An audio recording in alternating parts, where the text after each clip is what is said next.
চলছে তিস্তা রক্ষা আন্দোলন। আজ ও কাল তিস্তা পাড়ে লাখো মানুষের মহাসমাবেশ।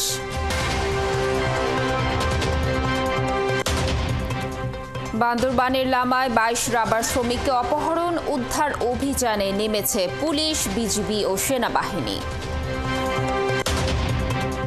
চুয়াডাঙ্গায় ভৈরব নদে ব্যারেজ দেওয়ার সিদ্ধান্ত, ফসলি জমিতে দীর্ঘ জলাবদ্ধতার শঙ্কা করছেন কৃষকরা।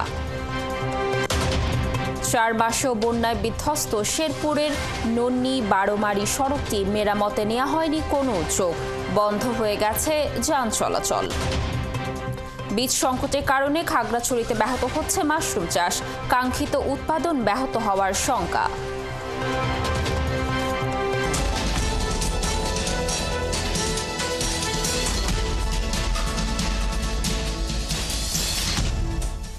দর্শক স্বাগত, দেশযোগের সাথে আছে আমি কানিজ লাবণী। এতক্ষণ শুনছিলেন শিরোনাম, এবার বিস্তারিত। তিস্তায় বসত ভিটে হারিয়ে অনেকেরই আশ্রয় হয়েছে নদীর পাড়ের বাঁধে। পরিবার পরিজন নিয়ে কষ্টে থাকলেও এক বুক আশা নিয়ে প্রতীক্ষা করছেন বসত ভিটা ফিরে পাবার। আর তাদের এই আশা আরও জাগ্রত করেছে জাগো বাহে তিস্তা বাঁচাই আন্দোলন। সামিউল ইসলাম মিলনের তথ্য ছবিতে প্রতিবেদন।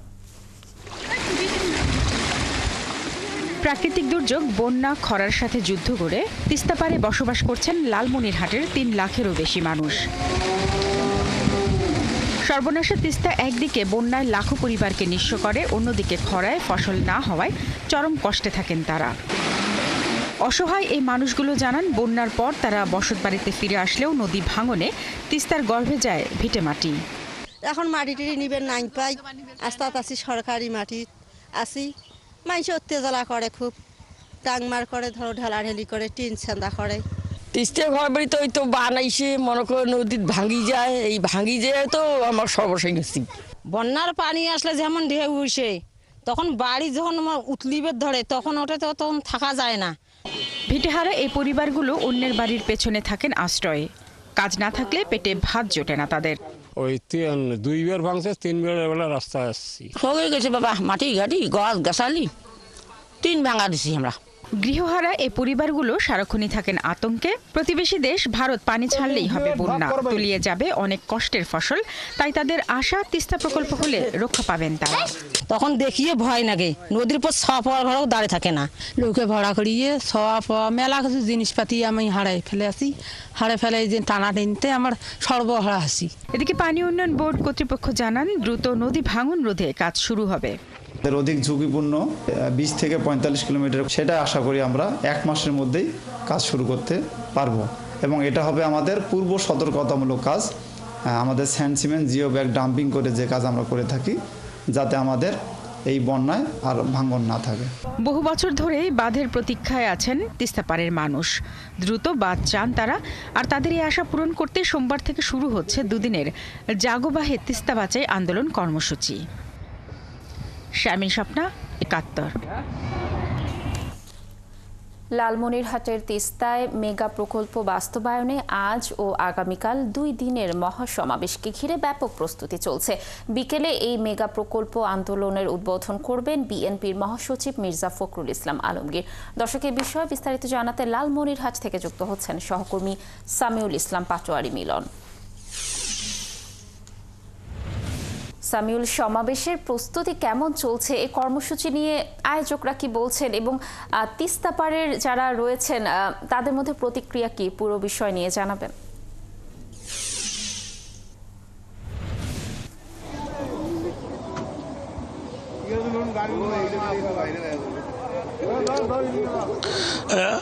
লাবণী, যে লালমনিরহাটে তিস্তা পাড়ের যে জাগোবাহে আন্দোলন চলছে, এই যে জাগোবাহে আন্দোলন শুধু তিস্তা পাড় না, তিস্তা সহ মানে পুরো লালমনিরহাট, কুড়িগ্রাম, নীলফামারী সহ রংপুরের যে সমস্ত চর অঞ্চল রয়েছে সেখানে জাগোবাহে তিস্তা বাঁচাও আন্দোলন চলছে।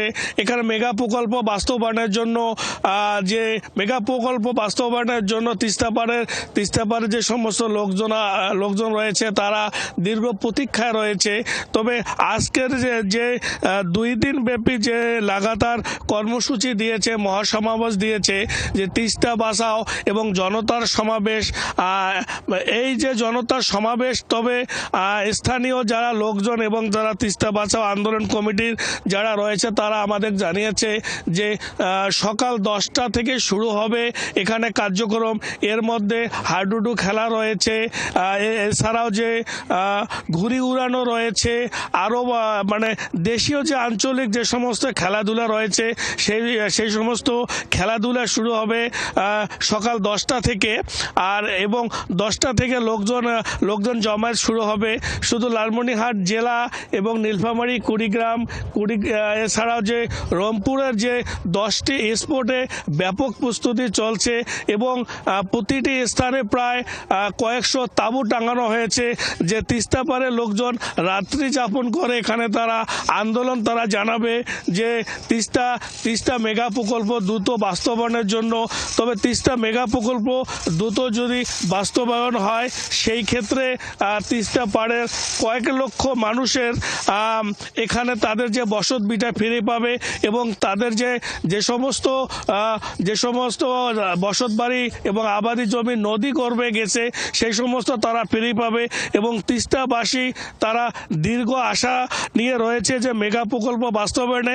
তবে বিকাল 4টায় এর উদ্বোধন করবেন বিএনপির মহাসচিব মির্জা ফখরুল ইসলাম আলমগীর, এছাড়াও বিএনপির ভাইস চেয়ারম্যান শামসুজ্জামান টুকু সহ যে আরও বিএনপির যে নেতৃবৃন্দ রয়েছে তারা এখানে উপস্থিত থাকবেন। তবে এই আন্দোলনে যে 10টি স্পট রয়েছে, আমরা আয়োজকদের সূত্রে জানতে পেরেছি যে প্রতিটি স্পটে বিএনপির কেন্দ্রীয় একজন করে নেতা সেখানে থাকবেন, বরকতুল্লাহ বুলু থাকবেন, এছাড়াও যে আপনার নাগরিক কমিটির যে নেতৃবৃন্দ রয়েছে তারাও থাকবে। তবে তিস্তাবাসী এই যে তিস্তা মহাপরিকল্পনা মেগা পরিকল্পনা যে বাস্তবায়নের জন্য তারা দীর্ঘ প্রত্যাশী, যে এবার মেগা প্রকল্প না বাস্তবিত হলে যে তিস্তা পারে কয়েক লক্ষ মানুষ তাদের যে পূর্বের অবস্থা তারা অনেকাংশে ফিরে যাবে। তবে এই মেগা প্রকল্পকে কেন্দ্র করে লালমনিরহাট জেলা 10টি সমাবেশে অন্য জেলার স্পটগুলো তো সেখানে প্রায় 10 লক্ষের উপরে মানুষের সমাগমের প্রত্যাশা করছে এই লালমনিরহাটে তিস্তা বাঁচাও সংগ্রাম কমিটির যে সমস্ত আয়োজক রয়েছে। লাবণী, এই ছিল লালমনিরহাটে তিস্তা বাঁচাও আন্দোলনের সর্বশেষ খবর। সামিল, ধন্যবাদ আমাদের সাথে যুক্ত থাকার জন্য। আপনি থাকুন সেখানে, আমরা অবশ্যই পরবর্তী সংবাদে আপনার সাথে যুক্ত হয়ে আবারও সেখানকার তথ্য দর্শকদের জানানোর চেষ্টা করব। তিস্তার পানি অভিন্ন বন্টন ও তিস্তা মেগা প্রকল্প বাস্তবায়নের দাবিতে আজ তিস্তা পাড়ে 48 ঘন্টার অবস্থান কর্মসূচি ডাক দিয়েছে তিস্তা নদী রক্ষা আন্দোলন নামের একটি সংগঠন। বিকেলে এর আয়োজন হলেও সকাল থেকেই প্রস্তুতি শুরু করেছেন সংশ্লিষ্টরা। এদিকে শুকনো মৌসুমে ভারত একতরফা পানি প্রত্যাহার করায় গত কয়েকদিন ধরে পানির অভাবে ধুধু বালুচরে পরিণত হয় তিস্তা নদী। কিন্তু 48 ঘন্টার অবস্থান কর্মসূচির ডাক দেওয়ার পর হঠাৎই পানি বাড়তে শুরু করেছে তিস্তা নদীতে। এমন পানি বৃদ্ধি স্বাভাবিকভাবে দেখছেন না স্থানীয়রা। তাদের দাবি 2 দিনের এই কর্মসূচিতে বিঘ্ন ঘটাতে পানি ছেড়ে দিয়েছে ভারত। অবশ্য পানি উন্নয়ন বোর্ড এই পানি প্রবাহকে স্বাভাবিক বলছে।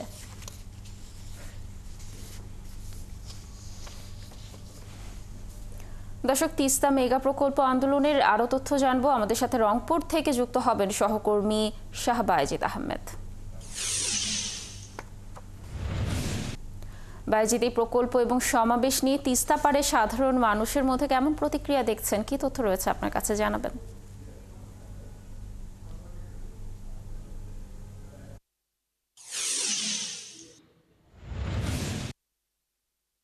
লাবণী, 48 ঘন্টার যে কর্মসূচি দিয়েছে সেই কর্মসূচিকে ঘিরে ইতিমধ্যেই উচ্ছ্বাস এবং আনন্দের ঢেউ খেলে যাচ্ছে নদী অববাহিকায় তিস্তা পাড়ের। আর দীর্ঘদিন থেকে বঞ্চনার যে শিকার নদী পাড়ের মানুষ, সেটি নিয়ে আসলে সব মহলে ছিল নানা ধরনের মিশ্র প্রতিক্রিয়া। আজকের এই কর্মসূচিকে ঘিরে 48 ঘন্টার কর্মসূচিকে ঘিরে কিন্তু সরব হয়ে উঠেছে তিস্তাপাড়ের মানুষ। এবং আপনি যেটি বলছিলেন যে এই কর্মসূচিকে ঘিরে হঠাৎ করে তিস্তার সবগুলো পয়েন্টে কিন্তু পানি বেড়ে গেছে। শাখা প্রশাখা তিস্তার যে শাখা প্রশাখারও রয়েছে সেগুলোতেও কিন্তু পানি বেড়েছে। এবং আপনাকে জানিয়ে রাখি এই 48 ঘন্টার কর্মসূচি আজকে শুরু হচ্ছে এবং এটি চলবে। এবং বিশেষ করে রংপুর বিভাগের 8 জেলার মধ্যে 5 জেলার 11টি পয়েন্টে পদযাত্রা, সমাবেশ, সাংস্কৃতিক অনুষ্ঠান সহ নানা কর্মসূচি কিন্তু পালন হবে। এখানে বিভিন্ন সামাজিক, সাংস্কৃতিক, রাজনৈতিক সংগঠনের নেতাকর্মীরা উপস্থিত থাকবেন। এই তিস্তা রক্ষা আন্দোলন এবং এই তিস্তা রক্ষা আন্দোলন কিন্তু তারা দাবি জানাচ্ছেন যে তিস্তা মহাপরিকল্পনা বাস্তবায়ন, পাশাপাশি পানির যে ন্যায্য হিস্যা সেই 1 দশকেরও বেশি সময় ধরে ভারতের সাথে যে টানাপোড়েন সেটি নিয়ে কিন্তু কথা বলছেন তিস্তা পাড়ের মানুষ। তিস্তার পানির ন্যায্য হিস্যা আদায় করে ছাড়বেন এবং সেটি বলছেন। পাশাপাশি তিস্তা খনন করে তিস্তা মহাপরিকল্পনা বাস্তবায়ন যেন হয় সেই দাবি আজকের এই যে কর্মসূচি সেখানে কিন্তু রয়েছে। এবং বিএনপির কেন্দ্রীয় নেতারা উপস্থিত হবেন। মির্জা ফখরুল ইসলাম আলমগীর, শামসুজ্জামান দুদু, ইকবাল হাসান মাহমুদ টুকু সহ কিন্তু বিভিন্ন পর্যায়ের শীর্ষ নেতারা বিএনপির তারা যুক্ত থাকবেন এই আন্দোলনের সাথে, পদযাত্রায় এবং সমাবেশে তারা বক্তব্য দেবেন। পাশাপাশি জানেন যে গণসংহতির জুনায়েদ সাকি, প্রধান সমন্বয়কারী, তিনিও উপস্থিত থাকবেন। জাতীয় পার্টির একাংশের সভাপতি তিনি থাকবেন। এরকম বিভিন্ন রাজনৈতিক দলের নেতারা যেমনিভাবে উপস্থিত হওয়ার কথা রয়েছে। পাশাপাশি বিভিন্ন রংপুরের সামাজিক, সাংস্কৃতিক সংগঠনের কিন্তু নেতারা আজকের এই কর্মসূচিতে যুক্ত হবেন। কারণ 48 ঘন্টার টানা কর্মসূচি, সেই কর্মসূচিতে এই জোরালো দাবি এবং তিস্তা পাড়ের দুই পাশে কিন্তু 111 কিলোমিটার রাস্তায় মানুষ আজকে কিন্তু সমবেত হবে। বেলা 2টার পর যদিও এই কর্মসূচি কিন্তু বেলা 11টার পর থেকেই কিন্তু লোকজন আসা শুরু হবে এবং বিভিন্ন পয়েন্টে এই 11টি পয়েন্টে জড়ো হবেন। এবং তারা যেটি বলছেন যে দীর্ঘদিন ভারত সরকারের কাছ থেকে এই যে বঞ্চনার শিকার হচ্ছেন তারই প্রতিবাদ হিসাবে আজকে দুই ধারে মানুষ দাঁড়িয়ে প্রতিবাদ করবেন। এবং আপনি জানেন লাবণী যে এই তিস্তা বারবার কিন্তু আশাহত করেছিল এবং ভারত সরকার ঊর্ধ্বতন কর্মকর্তারা বাংলাদেশে সফর করেছিল, তারা তিস্তা চুক্তি করবে করে কিন্তু করেনি। 2011 সালে মনমোহন সিংয়ের যে আচরণ এবং মমতা বন্দ্যোপাধ্যায়ের যে আচরণ এবং একই সাথে মনমোহন সিংয়ের পরেই কিন্তু মোদী সরকারের এই যে বারবার এটি পাশ কাটিয়ে গেছে, সেটি নিয়ে তিস্তা পাড়ের মানুষ কিন্তু ক্ষুব্ধ। এবং মানুষ বলছেন যে বিগত সরকার, অতীত সরকারের যে নতজানু পররাষ্ট্রনীতির কারণেই এই তিস্তা চুক্তি হয়নি। এইবারেই সেটি তিস্তা চুক্তি তারা করতে পারবেন। যদি না হয় তাহলে মহাপরিকল্পনা বাস্তবায়ন এবং সেটি যে কোনো দেশের সহায়তায়, চীনের সহায়তায় হোক বা অন্য কোনো দেশের সহায়তায় হোক, এই মহাপরিকল্পনা বাস্তবায়ন করে ছাড়বে এই অঞ্চলের মানুষ কিন্তু সেটি বলছেন। এবং সকাল থেকে আমরা এখানে তিস্তা পাড়ের বিভিন্ন শ্রমজীবী, পেশাজীবী মানুষের সাথে কথা বলেছি। আর তারা কিন্তু বলছেন যে এই যে ন্যায্য দাবি, এই ন্যায্যতার ভিত্তিতে এই দাবি সফল হবে, আর সে কারণেই মানুষ কিন্তু আজকে জড়ো হবে। লাবণী। বায়েজিদ, অসংখ্য ধন্যবাদ আমাদের সাথে যুক্ত থাকার জন্য। আমরাও আশা করছি তিস্তা মেগা প্রকল্প আন্দোলনের সফলতা। আপনি থাকুন সেখানে এবং তথ্য সংগ্রহ করতে থাকুন। আমরা আবার আপনার সাথে যুক্ত হয়ে দর্শকদের তথ্য জানানোর চেষ্টা করব। বান্দরবানের লামায় এবার 22 জন রাবার শ্রমিককে অপহরণ করেছে সন্ত্রাসীরা। শনিবার রাতে উপজেলার ফাঁসিয়াখালী ইউনিয়নের দুর্গম গয়ালমারার মুরুংছিরি পাড়া থেকে তাদের অপহরণ করা হয়। বিষয়টি নিশ্চিত করে লামা থানার ভারপ্রাপ্ত কর্মকর্তা মোহাম্মদ শাহাদাত হোসেন জানিয়েছেন, অপহৃতদের মধ্যে 16 জন কক্সবাজারের রামু ও ঈদগাঁ এবং বান্দরবান জেলার নাইক্ষ্যংছড়ি উপজেলার বাসিন্দা। তবে 6 জনের নাম পরিচয় পাওয়া যায়নি। কে বা কারা এর সাথে জড়িত সে বিষয়েও কিছু জানা যায়নি। স্থানীয়রা ধারণা করছেন উপজাতীয় সশস্ত্র গোষ্ঠী তাদেরকে অপহরণ করে নিয়ে গেছে। এদিকে খবর পাওয়ার পর পুলিশ, বিজিবি ও সেনাবাহিনীর সদস্যরা অপহৃতদের উদ্ধারে অভিযান শুরু করেছে। এর আগে গত 1 ফেব্রুয়ারি একই উপজেলার সরই ইউনিয়নের লিংপুং এলাকা থেকে 7 শ্রমিককে অপহরণ করেছিল সন্ত্রাসীরা। পরে যৌথ বাহিনীর অভিযানের মুখে তাদের ছেড়ে দেয়া হয়।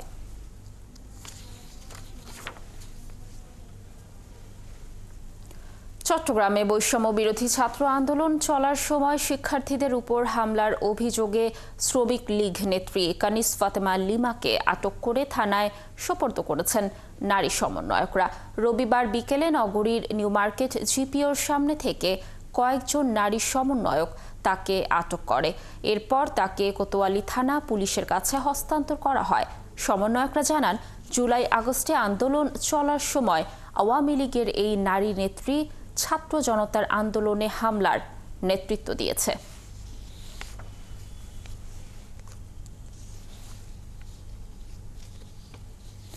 চট্টগ্রাম বিশ্ববিদ্যালয়ে বহিষ্কার করা 11 ছাত্রী সহ 12 শিক্ষার্থীর মধ্যে 9 ছাত্রীর বহিষ্কারাদেশ প্রত্যাহারের দাবিতে মানববন্ধন হয়েছে। রবিবার বিশ্ববিদ্যালয় শহীদ মিনারের সামনে 9 ছাত্রীর বহিষ্কার বাতিল চেয়ে ও প্রক্টরের কুরুচিপূর্ণ মন্তব্যের প্রতিবাদে মানববন্ধন করেন শিক্ষার্থীদের একাংশ। এ সময় বক্তারা বিশ্ববিদ্যালয়ের প্রক্টর অধ্যাপক তানভীর মোহাম্মদ হায়দার আরিফের পদত্যাগ দাবি ও ঢালাওভাবে শিক্ষার্থীদের বহিষ্কার করা হয়েছে দাবি করে বহিষ্কারাদেশের প্রত্যাহার দাবি করেন। এর আগে 5 ফেব্রুয়ারি বিশ্ববিদ্যালয়ের শেখ হাসিনা হলের সামনে নৌকা প্রতিকৃতি ও শেখ হাসিনার মুরাল ভাঙাকে কেন্দ্র করে সহকারী প্রক্টর কোরবান আলী সাংবাদিক ও শিক্ষার্থীদের উপর হামলা ও শারীরিক লাঞ্ছনা এবং ধর্ম অবমাননার ঘটনায় গত বৃহস্পতিবার বিশ্ববিদ্যালয়ের board of residence health and discipline কমিটির এক সভায় 12 শিক্ষার্থীকে বিভিন্ন মেয়াদে বহিষ্কার করা হয়।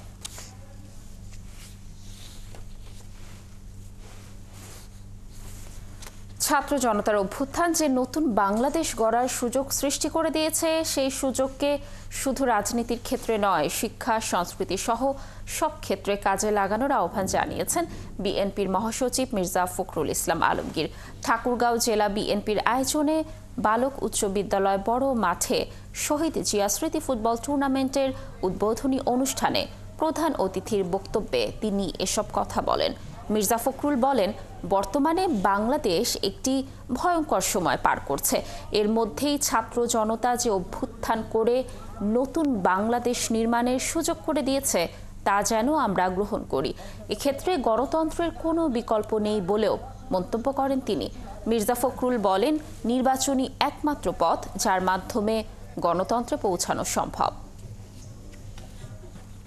আমাদের তরুণেরা, আমাদের ছাত্ররা যেভাবে একটা ছাত্র জনতার অভ্যুত্থান সংগঠিত করে আমাদেরকে নতুন বাংলাদেশ নির্মাণ করবার একটা সুযোগ সৃষ্টি করে দিল, সেই সুযোগটা যেন আমরা গ্রহণ করি।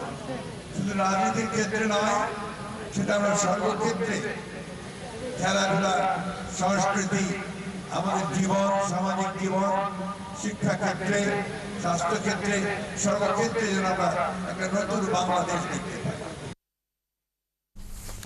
5 আগস্টের পর একটি রাজনৈতিক দল 3-4 জেলার 5000 লোক জড়ো করে মানুষকে নিজেদের দলে নিতে বেহেশতের প্রলোভনে বিভ্রান্ত করার চেষ্টা করছে বলে অভিযোগ করেছেন বিএনপির ভাইস চেয়ারম্যান বরকতুল্লাহ বুলু। বিকেলে নোয়াখালীর বেগমগঞ্জে উপজেলা চৌমুহনী বিএনপি ও এর বিভিন্ন অঙ্গ সংগঠনের নেতাকর্মীদের নিয়ে বর্ধিত সভায় প্রধান অতিথির বক্তব্যে তিনি এসব কথা বলেন।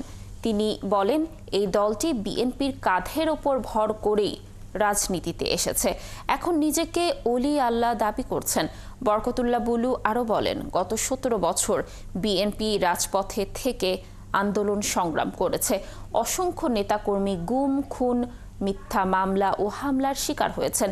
তাই দ্রুত রোডম্যাপ ঘোষণা করে নির্বাচনের মধ্য দিয়ে রাজনীতিবিদদের হাতে ক্ষমতা হস্তান্তর করার আহ্বান জানান তিনি।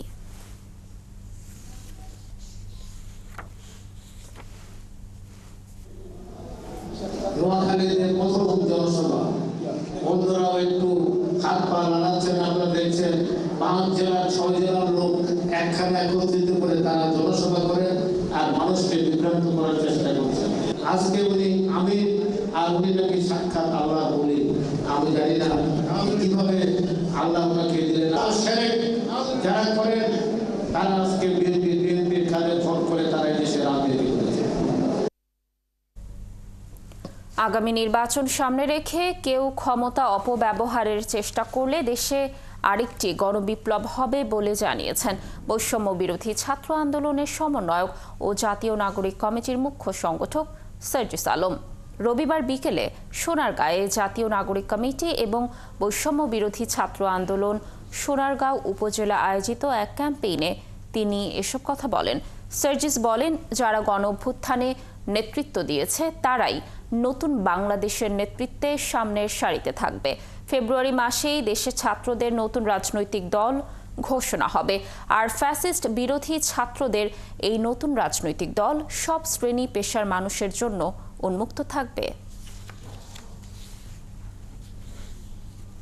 নির্বাচন বাংলাদেশের অর্ধ শতাব্দীর ইতিহাসের সবচেয়ে সেরা স্বচ্ছ নির্বাচন হতে হবে। এতে বাংলাদেশের কোন একটি রাজনৈতিক দল যদি 300টি আসনও পায় আর কেউ যদি কিছু না পায় তাতেও আমাদের আপত্তি থাকবে না। নিষিদ্ধ সংগঠন ছাত্রলীগের গাইবান্ধার সাদুল্লাপুরের ধাপেরহাট ইউনিয়নের সাবেক যুগ্ম সাধারণ সম্পাদক আব্দুল্লাহ আল মামুন মণ্ডল হত্যা মামলায় স্থানীয় বিএনপির কয়েকজন নেতাকর্মীকে অভিযুক্ত করে মামলা দায়ের করার প্রতিবাদে সংবাদ সম্মেলন করেছে সাদুল্লাপুর উপজেলা বিএনপি। রবিবার দুপুরে সাদুল্লাপুর বিএনপির অস্থায়ী কার্যালয়ে এই সংবাদ সম্মেলন অনুষ্ঠিত হয়। সাদুল্লাপুর উপজেলা বিএনপির আহ্বায়ক শামসুল হাসান শামসুল বলেন, আব্দুল্লাহ আল মামুন মণ্ডল হত্যার বেশ কয়েকটি সিসিটিভি ফুটেজ ইতিমধ্যে সামাজিক যোগাযোগ মাধ্যমে ভাইরাল হয়েছে। সেখানে এই ঘটনার সাথে কারা জড়িত তাদের দেখা গেছে, কিন্তু প্রতিহিংসার বশীভূত হয়ে বিএনপির কয়েকজন নিরপরাধ নেতাকর্মীকে জড়ানো হয়েছে।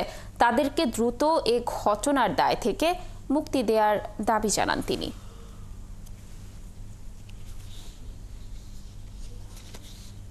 চুয়াডাঙ্গায় মাথাভাঙা নদের ওপরের দিকে ভৈরব নদে ব্যারেজ দেওয়ার সিদ্ধান্ত নেয় দামুড়হুদা উপজেলার বেশ কয়েকটি এলাকায় ফসলি জমিতে দীর্ঘ জলাবদ্ধতার শঙ্কা করছেন কৃষকরা। তারা জানান, ভৈরবে পানির স্রোত 6 ফুট রাখলে কাজলা নদীর চর ও তার আশেপাশের ফসলি জমি পানিতে ডুবে যাবে। এতে ফসলের আবাদ বন্ধ হয়ে সহায় সম্বল হারাবেন তারা। এম এ মামুনের তথ্য ছবিতে প্রতিবেদন। চুয়াডাঙ্গা পানি উন্নয়ন বোর্ড প্রকল্প এলাকায় ভূগর্ভস্থ পানির স্তর ঠিক রাখা, পরিবেশের ভারসাম্য রক্ষা করা, জলাধার সৃষ্টির মাধ্যমে বৃষ্টির পানিকে মজুত রেখে শুষ্ক মৌসুমে সেচের মাধ্যমে উচ্চ ফলনশীল শস্যের উৎপাদন বাড়ানো সহ মাছের উৎপাদন বাড়াতে মাথাভাঙ্গা নদীর ওপরের দিকে ভৈরব নদে সুবলপুর ও মেহেরপুরের গোপালপুরে দুটি ব্যারেজ নির্মাণ করা হচ্ছে। কিন্তু এলাকার কৃষকরা বলছেন, ব্যারেজ দুটি নির্মাণ করা হলে দামুড়হুদা উপজেলার ছুটিপুর সহ বেশ কয়েকটি গ্রামের হাজার হাজার একর ফসলি জমিতে স্থায়ী জলাবদ্ধতা সৃষ্টি হবে। তারা জানান, ব্যারেজ দুটি নির্মাণ করলে নদীতে 12 মাস 6 ফিট পানির ফ্লো ধরে রাখা হবে। এতে ভৈরবের শাখা মরা কাজলা নদীর পানি বেড়ে ফসলের মাঠ 12 মাস ডুবে থাকবে। বন্ধ হবে তাদের ফসলের আবাদ। কৃষকদের দাবি, নদীর স্বাভাবিক স্রোত ঠিক রেখে রেগুলেটর নির্মাণ করা হোক। যদি 6 ফুট উঁচু করে বাঁধ হয় তাহলে পর পানি নিষ্কাশন হবে না, হাজার হাজার বিঘা ফসল বিনষ্ট হবে, ডুবে যাবে। বান্ডাল দিলে এবার ক্ষতি হবে, যারা রয়েছে এরকমই থাকুক। আমাদের ওই সুইচ গেট হইলেও বন্ধ করতে হবে, আর নাই হলেও যে কোনো ব্যবস্থা করতে হবে। যত তাড়াতাড়ি পারেন সহযোগিতা করে এই বান্ডালটা আমাদের ছেড়ে দেওয়ার চিন্তা ভাবনা করেন। এদিকে প্রশাসন জানায়, কৃষকদের দাবির বিষয়ে গুরুত্ব দেওয়া হচ্ছে। তারা যদি ক্ষতিগ্রস্ত হয় সেক্ষেত্রে ক্ষতির পরিমাণটাকে কিভাবে আরো মিনিমাইজ করা যায় বা তাদের আরো কিছু উপকার করা যায় সেই বিষয়ে আমরা অবশ্যই সচেষ্ট থাকব। অন্যদিকে পানি উন্নয়ন বোর্ড কর্তৃপক্ষ জানায়, এলাকার কৃষকদের উন্নয়নেই ব্যারেজ নির্মাণ করা হচ্ছে, তবে কৃষকের ক্ষতি হলে বিকল্প ব্যবস্থা করা হবে। ভৈরব নদী সংযোগ আছে, সেখানে একটা বাঁধ এবং একটা রেগুলেটর বর্তমানে বিদ্যমান আছে। তাতে আশা করা যায় এই ওয়ারটি নির্মাণ হলে কালনা নদীর পানির উচ্চতা বৃদ্ধি পাবে না, কৃষকরা ক্ষতিগ্রস্ত হবে না। 2022 সালের জুলাই মাসে এই ব্যারেজটি নির্মাণের কাজ শুরু হয় আর এর কাজ শেষ হওয়ার কথা চলতি বছরের জুনে। শারমিন স্বপ্না, 71। দর্শক, এই বিষয়ে বিস্তারিত জানাতে চুয়াডাঙ্গা থেকে যুক্ত হচ্ছেন সহকর্মী এম এ মামুন। মামুন, ভৈরব নদে ব্যারেজ দিলে কোন কোন এলাকায় জলাবদ্ধতার সংখ্যা রয়েছে আর সেখানকার কৃষকরা কি বলছেন এই বিষয় নিয়ে, আর এর সমাধান হিসেবেই বা তারা কি চাইছেন, কি তথ্য রয়েছে? লাবণী, আমি দাঁড়িয়ে আছি সেই ভৈরব নদীর যেখানে ব্যারেজটা বা রেগুলেটর নির্মাণ হচ্ছে সুবলপুরে। এখানে আমার পিছনে আপনি দেখতে পাচ্ছেন যে এই ব্যারেজটা যদি নির্মাণ হয়, যেভাবে নির্মাণ হচ্ছে, এই নির্মাণের ক্ষেত্রে কৃষকদের দাবি যে তারা যে আশা করে বসে আছে যে সেচের পানি পাবে এবং তাদের যে ফসলের সুবিধা হবে এবং অঞ্চলের জলাবদ্ধতা যেগুলো সৃষ্টি হয় সেগুলো নিষ্কাশন হয়ে এই ভৈরব নদী দিয়ে মাথাভাঙায় যাবে সেই পানি, এবং সেই পানি যাওয়ার পরে এলাকার মানুষের যে ডেভেলপমেন্ট হওয়ার কথা ভাবছে সংশ্লিষ্ট কর্তৃপক্ষ। কিন্তু এই ব্যারেজ নির্মাণের ক্ষেত্রে এই ছুটিপুর গ্রাম সহ অত্র অঞ্চলের প্রায় 5-6টা গ্রামের মানুষের আশঙ্কা যে ভৈরব নদীতে যদি পানি 6 ফিট লেয়ার ধরে রাখা হয় এবং এইটা ওভারফ্লো হয়ে যেই পানিটা বৃদ্ধি পাবে, ছুটিপুর গ্রামের নিচ দিয়ে যেটা বয়ে গেছে, গোপালপুরের নিচ দিয়ে যেটা বয়ে গেছে বা কাঁঠালপোতা অন্যান্য গ্রামের নিচ দিয়ে বয়ে গেছে, সেই ভৈরব নদীর পাশের যে কাজলা শাখা নদী, সেই নদীটা কিন্তু মরা নদী হয়ে গেছে। এবারে 50-60 বছর ধরে এই নদীতে মানুষ সেই চরে চাষ করে খাচ্ছে, হাজার হাজার একর জমিতে তারা চাষ করে খাচ্ছে বংশ পরম্পরায়। সেই জমিগুলো ডুবে যাবে, অর্থাৎ স্থায়ী জলবদ্ধতা হলে সেই জমিগুলো ডুবে গেলে তাদের একমাত্র সম্বল যে চাষ করে খাওয়া ফসলের জমি সেগুলো আর থাকবে না, অর্থাৎ তারা গরিব হয়ে যাবে, তারা দেউলিয়া হয়ে যাবে। এই হচ্ছে তাদের আশঙ্কার কথা এবং তাদের দাবি যে এই ব্যারেজ নির্মাণের ক্ষেত্রে যদি 6 ফিটের নিচে করা হয় তাহলে হয়তো বা সেই পানি নিষ্কাশন হয়ে যাবে, মাথাভাঙাতে চলে যাবে ভৈরব হয়ে, কাজলা নদীর পানির ফ্লোটা বাড়বে না। এবং তাদের আরেকটাও আশঙ্কা, কাজলা নদীর পানির ফ্লো বাড়লে পারে সেই পানি পাশে, কাজলা নদীর পাশে যে আরো বিস্তর হাজার হাজার একর ফসলের সমতল ভূমি রয়েছে সেগুলোও কিন্তু পানিতে সয়লাব হয়ে যাবে এবং ফসলের মাঠ ডুবে যাবে। সব মিলিয়ে তাদের যে দাবিটা, সেই দাবিটার ক্ষেত্রে সংশ্লিষ্ট কর্তৃপক্ষের কথা যে ব্যারেজ নির্মাণ করা হচ্ছে এলাকার উন্নয়নের জন্য, কৃষকদের উন্নয়নের জন্য, মৎস্য চাষ, পরিবেশের ভারসাম্য রক্ষা, এবং এই অঞ্চল যেহেতু হিট অঞ্চল, সেই জন্য সেই অঞ্চলের এই ভৈরব নদীটাকে যদি পানিতে 6 ফিট লেয়ার রাখা যায় তাহলে এই অঞ্চলের মানুষের জন্য কল্যাণ, ফসলের জন্য কল্যাণ এবং পরিবেশের জন্য কল্যাণ। তবে সংশ্লিষ্ট কর্তৃপক্ষে যেটা আপনি যে শুনেছেন যে তিনি বলছেন যে ইঞ্জিনিয়ার যে প্রকৌশলী, পানি উন্নয়ন বোর্ডের প্রকৌশলী বলছে যদি সেই ধরনের পানিতে যদি কাজলা নদী ভেসে যায় বা কোনো সমস্যা হয় তাহলে কাজলা নদীর চরের যে মানুষগুলো চাষ করে খায় তাদের যদি সমস্যা দেখা যায় তাহলে বিকল্প ব্যবস্থা করা হবে। কারণ কাজলা নদীতেও আর একটা ব্যারেজ তারা নির্মাণ করার চিন্তা ভাবনা করবে, অথবা যে বর্তমানে কাজলা নদীর কাছে যে একটা রেগুলেটর আছে সেই রেগুলেটরটা পুনঃ সংস্করণ করা যেতে পারে। সব মিলিয়ে কাজলা নদীর যে আশঙ্কা বা ভৈরব নদীর আশেপাশে যে সব চাষের জমি আছে বা অন্যান্য জায়গায় যেগুলো আছে, যে আশঙ্কাগুলো কৃষক করছে, সেটা এই ব্যারেজ চালু হওয়ার পরে তারপরে বোঝা যাবে যে সঠিক অর্থে কোন সমস্যাটা দেখা দিচ্ছে। অর্থাৎ এখন ব্যারেজ নির্মাণের ক্ষেত্রে সংশ্লিষ্ট কর্তৃপক্ষের চিন্তা এটা পরিবর্তনযোগ্য নয়। লাবণী, এই ছিল আমার কাছে সর্বশেষ। ধন্যবাদ আমাদের সাথে যুক্ত থাকার জন্য। আপনি থাকুন সেখানে এবং তথ্য সংগ্রহ করতে থাকুন, আমরা আপনার সাথে যুক্ত হয়ে আবারও তথ্য জানার চেষ্টা করব। শেরপুরে বন্যার 4 মাস পেরোলেও নন্নি বারোমারি সড়ক মেরামতের কোনো উদ্যোগ নেয়নি সড়ক ও জনপথ বিভাগ। এলাকাবাসী বলছেন সড়কের 2টি স্থান ভেঙে যাওয়ায় বন্ধ হয়ে গেছে সব ধরনের যান চলাচল। এতে ঝুঁকি নিয়ে হেঁটে চলাচল করছেন তারা। শাকিল মুরাদের প্রতিবেদন। গেল বছরের 4 অক্টোবর ভয়াবহ বন্যায় তলিয়ে যায় সীমান্তবর্তী জেলা শেরপুর। পানির প্রবল স্রোতে বিচ্ছিন্ন হয়ে যায় বিভিন্ন রাস্তাঘাট। বন্যায় নালিতাবাড়ী উপজেলার নন্নি বারোমারি সড়কের 2 জায়গা ধসে যায়। এছাড়া সড়কের দুপাশে অন্তত 300 মিটার ভেঙে গেছে, যে কারণে 4 মাস থেকে বন্ধ রয়েছে সব ধরনের যান চলাচল। যখন আমরা স্কুলে বা কলেজে যাই সঠিক সময়ে যেতে পারি না, যদি শর্ট সময়ে বের হই, আর যেখানে 5 টাকার ভাড়া সেখানে 10 টাকা এবং 15 টাকা বেশি দিতে হয় আমাদের। আমরা এদিকে আসতে পারতাছি না, যাইতে পারতাছি না, ভাঙ্গা হাইটটা যাইতে হয়, পোলাপান নিয়ে কষ্ট হয়, রাস্তাঘাটে অনেক সমস্যা। মানে আগে কম সময় লাগতো, এখন 2 জায়গায় দাঁড়ান লাগে, গাড়ি পাওয়া যায় না, এর জন্য বেশি সময় লাগে। ভাঙ্গা যাওয়ার পরেও এখন পর্যন্ত কর্তৃপক্ষ কোনো ধরনের সিদ্ধান্ত নিচ্ছে না এটা ঠিক করার জন্য। এলাকাবাসী বলছেন সড়কটি 4 মাসেও মেরামতের কোনো উদ্যোগ না নেওয়ায় ঝুঁকি নিয়ে হেঁটে চলাচল করতে হচ্ছে। এতে দুর্ভোগের পাশাপাশি বেড়েছে খরচ। তাই দ্রুতই সড়কটি মেরামত করার দাবি তাদের। আমাদের মেয়েরা যারা গর্ভবতী হয়, দ্রুত হাসপাতালে নিয়ে যাওয়ার জন্য প্রয়োজন হয়, তখন তারা সঠিক সময়ে না যাওয়ার কারণে অনেক দুর্ঘটনা ঘটে যায়। রাস্তা যাওয়াই যায় না, বন্যার পর থেকে এরকম। আমরা সবাই চাই যে রাস্তাটা মেরামত করে দেয়। যখন বাইরে থেকে বের হই তখন সঠিক সময় গাড়ি পাওয়া যায় না, আর গাড়িকে যদি বলি যে যাবেন ভাঙা পর্যন্ত, বলে রাস্তা ভাঙা, যাওয়া যাবে না। সড়কটি সংস্কারে ইতোমধ্যে প্রাক্কলন তৈরি সহ অনুমোদন সম্পন্ন হয়েছে। দ্রুতই 2টি কালভার্ট নির্মাণ সহ সড়ক মেরামতের কাজ শুরু হবে বলে জানিয়েছেন সড়ক বিভাগের প্রকৌশলী। এই বিচ্ছিন্ন অংশগুলির কি কাজ করা যায় সেই বিষয়ে আমাদের হেড অফিস থেকে বারবার পরিদর্শনে এসেছেন এবং তারা এখানে 2টি কালভার্টের জন্য প্রস্তাব করেছিলেন। এই 2টি কালভার্টের আমাদের অনুমোদন হয়ে গেছে, আমরা প্রাক্কলনও পাঠিয়ে দিয়েছি।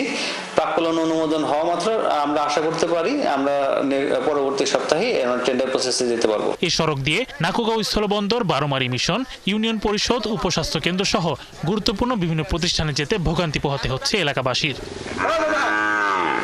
শরীফ আজাদ প্রীতম, ৭১। দর্শক, এই বিষয়ে বিস্তারিত জানাতে শেরপুর থেকে যুক্ত হচ্ছেন সহকর্মী শাকিল মুরাদ।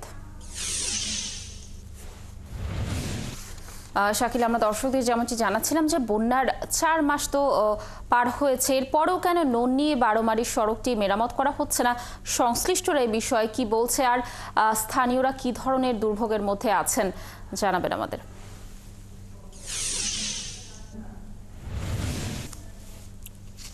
লাবণী, আমি আসলে প্রথমে জানিয়ে রাখি, শেরপুর জেলা শহর থেকে কিন্তু নালিতাবাড়ী উপজেলার নন্নি বারোমারি যেতে হলে কিন্তু আসলে এই রাস্তা দিয়ে আসলে যেতে হয়। এটি মূলত আমরা প্রধান সড়ক হিসেবে আসলে জানি।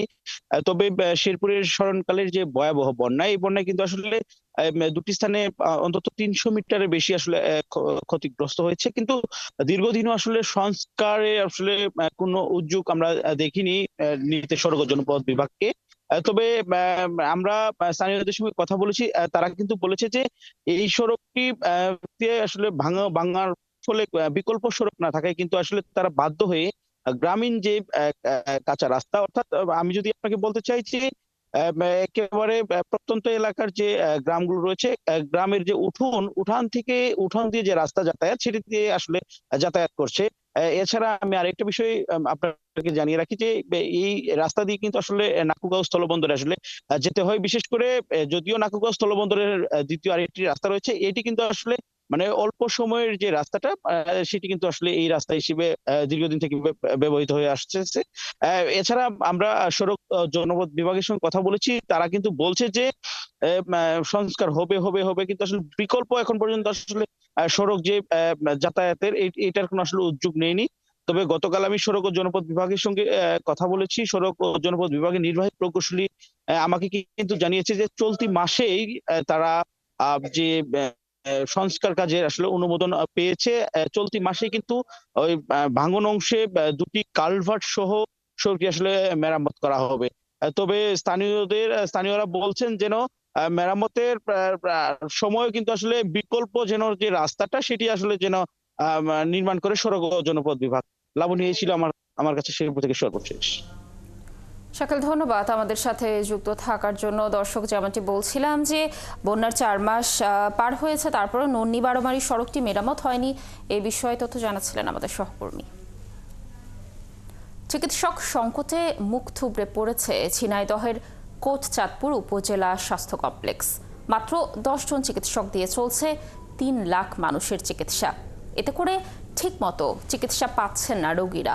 জনবলের অভাবে বন্ধ রয়েছে আলট্রাসোনোগ্রাফি মেশিনও।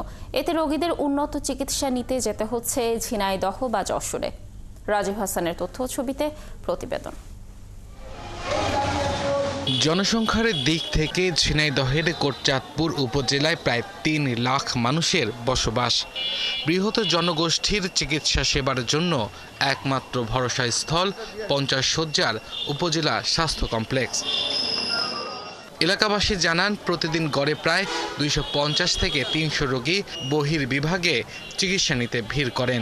জরুরি বিভাগে আসেন 50 থেকে 100 জন রোগী। বিশেষজ্ঞ চিকিৎসকের অভাবে বেশিরভাগ রোগীকে প্রাথমিক চিকিৎসা দিয়ে পাঠানো হয় অন্য কোনো হাসপাতালে। এই আশপাশের রোগী সব কোটচাঁদপুরে আসে, কিন্তু আমাদের কোটচাঁদপুরে ডাক্তার সংকট অনেক দিন যাবত। এখানে চিকিৎসার জন্য আইছি, এখানে ভালো হাড়ের ডাক্তার নাই। 10 জন বিশেষজ্ঞ ডাক্তার থাকার কথা, কিন্তু এখানে আছে মাত্র 3 জন। রোগীর স্বজনরা বলছেন জরুরি রোগীদের অনেক পথ পাড়ি দিয়ে জেলা সদর হাসপাতালে নিতে হয়। সেখানেও বেশিরভাগ ক্ষেত্রে রোগীদের পাঠানো হয় যশোর হাসপাতালে। এই যে বাইরে যে আমরা চিকিৎসা করব সেই টাকাটা আমাদের কাছে নেই, কারণ আমরা এই জায়গায় আসছি কিসের জন্য, যে সরকারি হাসপাতালে আমরা চিকিৎসা পাবো তাই জন্য আমরা আইছি। বড় কোনো ট্রিটমেন্ট এখানে হয় না, পরিবেশ তেমন একটা না, যন্ত্রপাতি নাই। হাসপাতাল কর্তৃপক্ষ বলছেন 29 জন চিকিৎসক থাকার কথা থাকলেও রয়েছেন 10 জন। জনবল সংকটে বন্ধ আছে আল্ট্রাসনোগ্রামের সেবাও। ডাক্তারের সংখ্যা যদি এখানে বৃদ্ধি পেত তাহলে আমাদের চিকিৎসা সেবাটা রোগীরা, এলাকার রোগীরা চিকিৎসাটা ভালো পেত। এই সোনোলজিস্ট নেই আর কি, এই পদটা ফাঁকা আছে বা ডাক্তার নেই, সেখানে এখানে হচ্ছে না। আর আমাদের ইসিজি মেশিন সবগুলোই 3টা মেশিন আছে, 3টাই ওকে। ভারপ্রাপ্ত সিভিল সার্জন জানান চিকিৎসা সংকটের বিষয়টি মন্ত্রণালয়ে জানানো হয়েছে, দ্রুতই সমস্যার সমাধান করা হবে। কোটচাঁদপুর উপজেলার সমস্যা তা না, এটা সারা বাংলাদেশেই একই সমস্যা, এবং আমাদের অন্য উপজেলাতেও কিন্তু কোথাও কোথাও 2 জন 3 জন ডাক্তার আছে, এরকম অবস্থাও হয়েছে। তো ওনারা আজকেই আমাদের কাছে চাহিদা চেয়েছেন যে কোথায় কতগুলো জায়গা, এবং আমি আশা করছি দ্রুতই এই চিকিৎসক সমস্যা আমরা সমাধান করতে পারবো। কোটচাঁদপুর উপজেলা স্বাস্থ্য কমপ্লেক্সটি 1983 সালে প্রতিষ্ঠিত হয়। আব্দুল আল মামুন, 71। নারায়ণগঞ্জের মহিলা কলেজের অধ্যক্ষ আবুল কালাম আজাদের বদলির আদেশের প্রতিবাদে ও আদেশ বাতিলের দাবিতে কলেজে ক্লাস ও পরীক্ষা স্থগিত ঘোষণা করে বিক্ষোভ মিছিল করেছে শিক্ষার্থীরা। রবিবার দুপুরে কলেজ প্রাঙ্গণে ব্যানার টাঙিয়ে কলেজের অধ্যক্ষের বদলির আদেশের প্রতিবাদে ও আদেশ বাতিলের দাবিতে কলেজে ক্লাস ও পরীক্ষা স্থগিতের ঘোষণা ও বিক্ষোভ মিছিল করেছে শিক্ষার্থীরা। এ সময় শিক্ষার্থীরা জানায় বৈষম্য বিরোধী ছাত্র আন্দোলনের সময় শিক্ষার্থীদের বিভিন্নভাবে অনুপ্রাণিত এবং উৎসাহ দিয়েছেন তিনি। এমনকি এখানকার শিক্ষার মান উন্নয়নেও তার অবদান রয়েছে। এরই প্রেক্ষিতে তার বদলির আদেশ প্রত্যাহারের জন্য 16 ও 17 ফেব্রুয়ারি বিক্ষোভ মিছিল ঘোষণা করা হয়েছে। বিক্ষোভ মিছিল শেষে শিক্ষার্থীরা জেলা প্রশাসকের কাছে স্মারকলিপি প্রদান করবেন।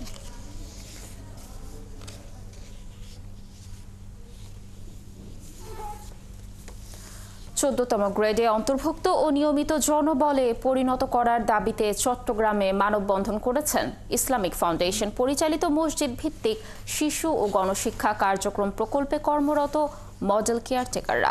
চট্টগ্রামের পাহাড়তলী হাজি ক্যাম্পে ইসলামিক ফাউন্ডেশনের বিভাগীয় কার্যালয়ের সামনে মানববন্ধন করেন তারা। পরে ইসলামিক ফাউন্ডেশন বিভাগীয় পরিচালক ও জেলা প্রশাসক বরাবর স্মারকলিপি জমা দেন। এ সময় বক্তারা বলেন, মসজিদ ভিত্তিক শিশু ও গণশিক্ষা কার্যক্রমের পাশাপাশি প্রতিষ্ঠান পরিদর্শন ও নানা সার্ভের কাজ করলেও তারা নামমাত্র বেতন পেয়ে আসছেন।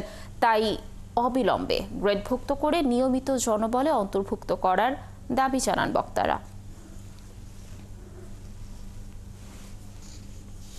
মুন্সিগঞ্জে পরিবেশ আইন অমান্য করায় 5টি ইট ভাটা কর্তৃপক্ষকে 26 লাখ টাকা অর্থদণ্ড ও 3 জনকে বিভিন্ন মেয়াদে কারাদণ্ড দেওয়া হয়েছে।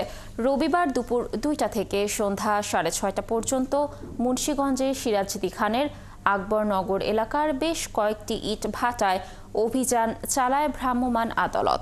এ সময় ছাড়পত্র, ইট প্রস্তুতের লাইসেন্স এবং মাটি সংগ্রহের লাইসেন্স না থাকায় একটি প্রতিষ্ঠানকে 6 লাখ ও 4টি প্রতিষ্ঠানকে 5 লাখ করে মোট 26 লাখ টাকা জরিমানা করা হয়।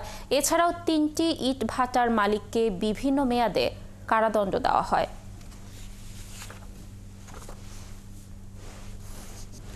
বীজ সংকটের কারণে খাগড়াছড়ির মাশরুম চাষ ব্যাহত হচ্ছে। কৃষকদের অভিযোগ, মাশরুম উৎপাদনের ভরা মৌসুমে তারা ঠিকমতো বীজ পাচ্ছেন না, যে কারণে কাঙ্ক্ষিত উৎপাদন ব্যাহত হওয়ার শঙ্কা দেখা দিয়েছে। সংকট কাটাতে মাশরুমের বীজ উৎপাদনে পদক্ষেপ নেওয়ার জন্য কৃষি সম্প্রসারণ বিভাগকে তাগিদ দিয়েছেন চাষিরা। রূপায়ণ তালুকদারের তথ্য ছবিতে প্রতিবেদন। খাগড়াছড়ি জেলা সদরের পেড়াছড়া ইউনিয়নের গোলাকোনা পাড়া গ্রামে প্রায় ৭৫ পরিবারের বসবাস। এর মধ্যে ৪০ পরিবারেরও বেশি মানুষ মাশরুম চাষের সাথে যুক্ত। তারা বাড়ির বাইরের অংশে ছাউনি দিয়ে সেখানে মাশরুম চাষ করছেন, আবার অনেকে ঘরের বারান্দাতেও মাশরুম চাষ করেন। এটি সারা বছর চাষ করা গেলেও গোলাকোনা পাড়াবাসীরা এর চাষ করেন শুধু শীতের মৌসুমে। এখন বর্তমানে ১,০০০-এর উপরে প্যাকেট আছে, আরো সামনে আমরা ১,০০০ প্যাকেট করার পরিকল্পনা নিয়েছি। প্রতিবেশীরা আমার চাষ করতেছে, ওনাদের দেখে আমারও খুব ভালো লাগলো, ওনাদের স্বাবলম্বী হচ্ছে, এটাই দেখে আমারও ভালো লেগে আমিও আরম্ভ করতেছি। একই গ্রামের কৃষক শ্যামল চাকমা বিগত ৮ থেকে ৯ বছর ধরে মাশরুম চাষ করছেন। তিনি ঘরের এক কোনায় ছাউনি বাড়িয়ে বারান্দায় মাশরুম চাষ করছেন। কৃষকরা আরও জানান, মাশরুম চাষের বড় বাধা বীজ সংকট। এর জন্য বড় আকারের অবকাঠামো দরকার। যে পরিমাণ বীজ পাওয়ার কথা সিজন অনুপাতে সে পরিমাণ আমরা বীজ সংগ্রহ করতে পারি না। এখান থেকে আমি 2টা ঘর, একটা ভ্যান গাড়ি, তারপরে আপনার অটোক্লেভ কাম ইনোকুলেশন চেম্বার এবং যে টেকনিক্যাল সাপোর্টটা, এগুলো আমি সব সময় পাই। এ নিয়ে কৃষি কর্মকর্তা জানান, মাশরুম বীজের যে পরিমাণ চাহিদা আছে সেই পরিমাণ বীজ উৎপাদন খাগড়াছড়িতে হচ্ছে না। প্রতিটা ইউনিয়নে একজন করে না করে আমাদের মিনিমাম 10 জন আমাদের উদ্যোক্তা সৃষ্টি করতে হবে। সেক্ষেত্রে আমাদের বীজের যে অপ্রতুলতা এটা অবশ্যই দূর হবে বলে আমি মনে করি। পাহাড়ে খাদ্য হিসাবে মাশরুমের চাহিদা বেশি থাকায় চাষির সংখ্যাও বাড়ছে। নূর তাজমিন নীর, ৭১। ব্রাহ্মণবাড়িয়ায় জমে উঠেছে পুরনো বইয়ের বাজার। কম দামে প্রায় সব ধরনের বই মিলছে এই বাজারে, আর এজন্য ভিড় করছেন শিক্ষার্থী ও বই প্রেমী পাঠকরা। বই সংগ্রাহকরা বলেন, অর্থাভাবে যারা নতুন বই কিনতে পারেন না তাদের জন্য সহায়ক এই পুরনো বইয়ের বাজারটি। জালালউদ্দিন রুমির তথ্য ছবিতে প্রতিবেদন। ব্রাহ্মণবাড়িয়া শহরের ঘোড়াপট্টির কাছাকাছি কাজী মাহমুদ সাহা সড়কে থরে থরে সাজানো পুরনো বইয়ের দোকান। ছাত্রছাত্রীদের কাছ থেকে পুরনো বই সংগ্রহের পর প্রয়োজন অনুযায়ী তা সেলাই বাঁধাই করে রাখা হয় দোকানে। বিক্রেতারা জানান, গল্প, উপন্যাস, চাকরির ভাইভা সহ প্রাথমিক থেকে শুরু করে স্নাতকোত্তর পর্যন্ত বই পাওয়া যায় তাদের দোকানে। ইসলামিক বই আছে, চাকরির বই পাওয়া, বিসিএস এর বই পাওয়া, বিভিন্ন সব ধরনের বই আছে আমাদের কাছে। সামান্য বিনিময়ে আমরা সেল করি, একটা বই রেখে আর একটা বই দিই 20 টাকা 30 টাকা এরকম বেনিফিট থাকে আর কি। স্কুলের ছাত্রীগুলারা লুই আনতেছে, আমাদের কাছে বিক্রি করতেছে। যেগুলারা মনে করেন ডেট আছে, এগুলা আমরা 9-এর ছাত্রীর কাছে বেশি, 10-এর ছাত্রীগুলার কাছে বেশি। কম দামে দরকারি ও পছন্দের বই কিনতে পারায় খুশি ক্রেতারা। ইয়ার চেঞ্জ হলে পরে আবার সেই লাইব্রেরিতে জমা দিয়ে দেয়, যার জন্য অনেকে নতুনে না গিয়ে পুরাতনে যায়। পুরাতনে তো অনেক টাকানো থাকে, আন্ডার স্কুল করা থাকে, এই জন্য পুরাতন বইয়ের চাহিদাটা একটু বেশি। ব্রাহ্মণবাড়িয়া শহরে নতুন বইয়ের তুলনায় পুরাতন বইয়ের চাহিদাটাই বেশি আর কি। টাকারও সাশ্রয়, পড়াও কিন্তু সেমই আছে। নতুন বইগুলো যেগুলো আসতেছে দাম তুলনামূলক অনেক বেশি, সেই জন্য আমরা আসলে এখনকার স্টুডেন্টরা এত দাম দিয়ে বই কিনে আসলে কোলাতে পারতেছি না, সেই জন্য আমরা পুরাতন বইয়ের দিকে এখন সবাই ঝুঁকে যাচ্ছি আর কি। শিক্ষাবিদদের মতে, বই কখনো পুরনো হয় না, এর বাহ্যিক অবয়বের পরিবর্তন হয় মাত্র। রুটি মদ ফুরিয়ে যাবে, প্রিয়ার কালো চোখ গোলাটে হয়ে যাবে, কিন্তু বই হলো অনন্ত যৌবনা। কিন্তু বইটা যদি তেমন হয়, সত্যি বই কখনো পুরাতন হইতে পারে না। অর্থাভাবে যারা নতুন বই কিনতে পারেন না তারা পুরাতন বই বাজার থেকে কম দামে স্বাচ্ছন্দ্যে কিনতে পারছেন পছন্দের বই বলে মনে করছেন শিক্ষার্থী, ক্রেতা ও বিক্রেতারা। নূর তাজমিন নীর, ৭১। চট্টগ্রামের চন্দনাইশে দক্ষিণ জেলা জাতীয়তাবাদী চিকিৎসা দল ও বিএনপির উদ্যোগে ফ্রি মেডিকেল ক্যাম্প ও ওষুধ বিতরণ কর্মসূচি হয়েছে। রবিবার দুপুরে দোহাজারী জামি জুরি আহমদুর উচ্চ বিদ্যালয়ে বিএনপির ভারপ্রাপ্ত চেয়ারম্যান দেশনায়ক তারেক রহমানের নির্দেশে ৩১ দফা বাস্তবায়নের অংশ হিসেবে এই কর্মসূচি নেওয়া হয়েছে।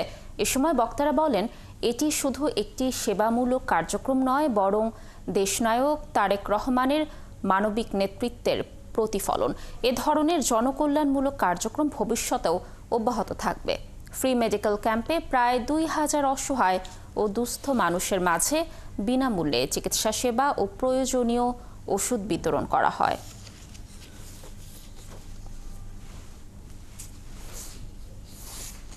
মাগুরা শহরের পুলিশ লাইন এলাকায় এশিয়া কলেজ মোড়ে মাত্র ১% জমির উপর দোতলা বাড়ি নির্মাণ করে এলাকায় আলোচিত হয়েছেন ফারুক আহমেদ নামের এক ব্যক্তি।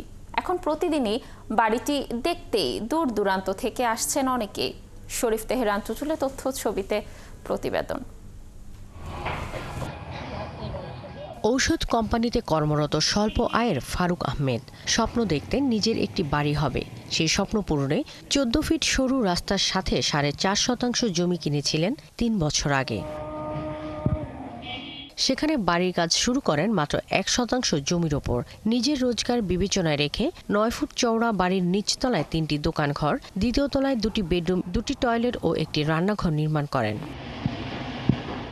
নিচতলায় ইট, বালু ও সিমেন্ট ব্যবহার করলেও ভবনের ওজন কমাতে দ্বিতীয় তলা তৈরি করেছেন টিন ও কাঠ দিয়ে। আর এই পুরো বাড়ি নির্মাণের কাজ শেষ করেছেন মাত্র 8 লাখ টাকায়। অল্প জায়গার মধ্যে এত সুন্দর বাড়ি হয়েছে, 3টা দোকান হয়েছে, আবার উপরে বসবাসের করার জন্য সবকিছুই আছে। একটা টয়লেট আছে, একটা ওযুখানা, গোসলখানা আছে, একটা কিচেন রুম আর 2টা মাস্টার বেডরুম। গরমের তাপমাত্রা সহনীয় পর্যায়ে রাখতে বাতাস চলাচলের জন্য উত্তর, দক্ষিণ ও পূর্ব পাশে রেখেছেন জানালা। বাড়ির নিচে সিঁড়ি ঘরে তৈরি করেছেন নিজের মোটরসাইকেল রাখার গ্যারেজ। জানালা আছে, আমার পড়ার টেবিল আছে, আনলা আছে, বিছানা আছে। আমার এখানে থাকতে কোনো সমস্যা হয় না। এতটুকু জায়গা নিয়ে ফারুক ভাই এত সুন্দর একটা বাড়ি করেছিল, ভাবার বিষয়। এলাকাবাসী বলছেন, অল্প জায়গা দিয়ে এমন বাড়ি নির্মাণ করে দৃষ্টান্ত তৈরি করেছেন ফারুক আহমেদ। আমাদের এই জনবহুল বাংলাদেশে, একেবারেই ছোট্ট একটা দেশে উনি 1 শতকের উপরে 2 তলা বাড়ি করে একটা দৃষ্টান্ত স্থাপন করেছেন। এত অল্প জায়গায় বাড়ি করা সম্ভব, এটি প্রথমে কেউ বিশ্বাস না করলেও এখন অনেকেই ভাবছেন অল্প জায়গায় ব্যবহার করে এমন থাকার জায়গা নির্মাণের। শাকিলা শম্পা, ৭১। দর্শক, চলছে দেশজোগ সরাসরি সংবাদ অনুষ্ঠান দেখতে চোখ রাখুন ৭১ ফেসবুক পেজে ও সাবস্ক্রাইব করুন ৭১ ইউটিউব চ্যানেল। থাকুন ৭১-এর সাথে।